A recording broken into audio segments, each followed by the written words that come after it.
How much does a typical crawl space foundation repair project cost?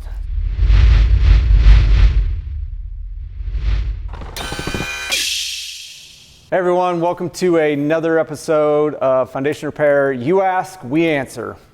Now today's question that we got posed was, how much does a typical crawl space foundation repair project cost? So Garrett's going to take it away. And thanks, Brian. Crawl spaces, they have a definite range. If you're just adjusting one or two posts and pads, it could be as low as $3,000 to $5,000. But if you need a more robust series of work, for example, you have a raised crawl space that is lacking support on its subfloor and you need multiple posts and pads, sometimes we see it as high as $15,000.